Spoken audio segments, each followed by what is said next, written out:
Okay, welcome back to finding the electric field from various point charges. So we're looking at, now that we've got the table set up, I've actually kind of filled in the table from looking at each of the charges at each of the distances down below. So now I have E times the cosine of theta. I have, now notice my negative signs are not over here. I'm not taking care of that at that point in time. We knew that it was going to the left because we're up. What's the direction a positive point charge would go? Now, I did not fill in the radius on the E2 because that one gets a little tricky, so take a look. If we were looking here, from point charge 2, what is that distance? We'll need some Pythagorean theorem to do that. And so when we look at Pythagorean theorem, a squared plus b squared equals c squared, that would be 0.50 squared plus 0.20 squared equals, basically it's the radius, so I'll just say radius squared. Well, we don't need to actually take the square root because we want radius squared. We don't want radius.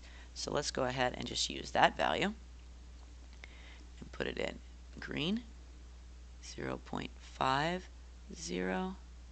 squared plus 0.20 squared. I'm just emphasizing the 0 there. You do not need to actually put the 0 into your calculator, obviously, but it is nice to know that it's to that precision. There we go. And then when we find the answer out to that, we get 1.86 times 10 to the 5th newtons per coulomb.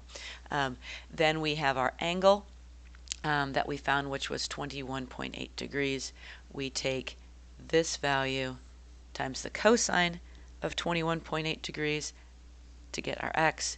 We take that the electric field times the sine of the angle to get our y value. Then we sum all of our x components together, all of our y components together, and we get our electric field in the x direction, our electric field in the y direction. We know that it is going down, or to the left, about 3.17 times 10 to the 5th newtons per coulomb. And we go, it's down 1.559 newtons per times 10 to the 5th newtons per coulomb. So the resultant is going down and to the left. So we're looking for this acute angle, and then we will need to go from the positive x-axis all the way around.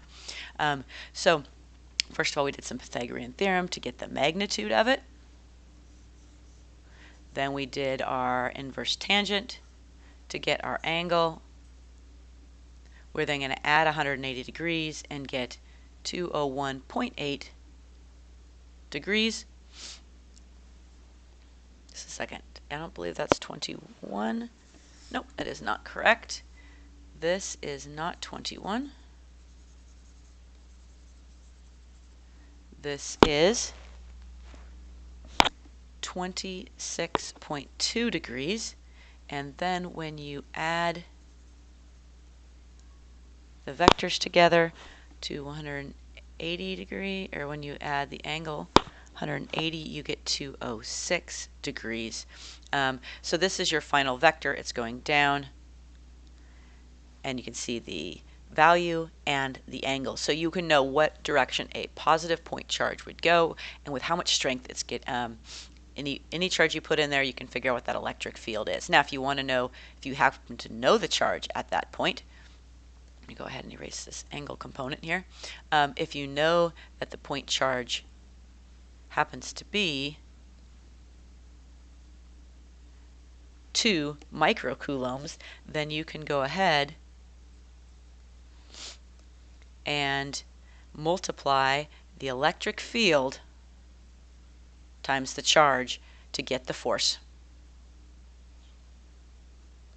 And it's that simple at the end. There you go. Now you have the force in newtons. Now I had 17.06 times 10 to the negative 1.